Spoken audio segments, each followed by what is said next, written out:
The diaspora pillar has always been a pillar of the foreign policy of Kenya.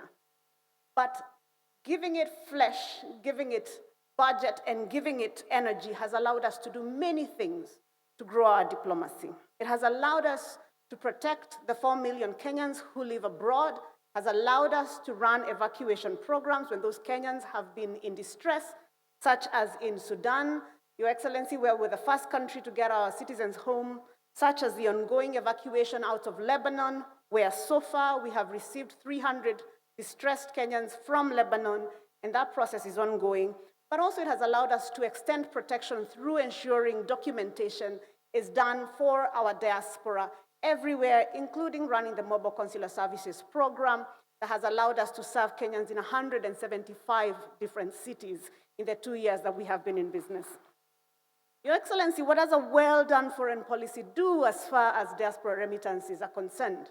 It allows us to put money, programs, and people to create an incentive framework for remittances. And Your Excellency, I'm happy to announce that we see an upward trend as far as the remittances that come from this country. We last year reported $4.2 billion US, which, as you know, is higher than the remittance, the foreign exchange that comes from tea, coffee, tourism, and I'm not trying to start anything with the PSAs for tourism, for agriculture, and so on.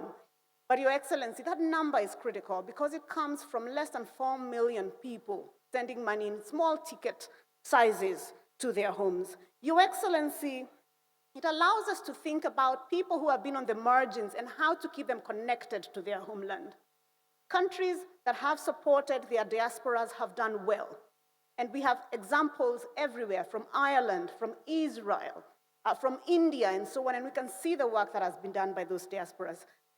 Ensuring that our foreign policy has legs and has had diaspora diplomacy at its heart has ensured then that we've been able to keep our diaspora connected and help them achieve more and more of their rights.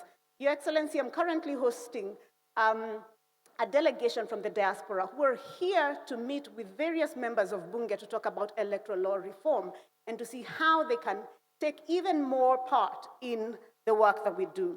So, Your Excellency, this process of redoing the foreign policy of Kenya and doing it in such an open way that allows various stakeholders to speak to it will give us fresh impetus, will allow us to feel, touch this thing that is called diplomacy and this thing that is called the foreign policy.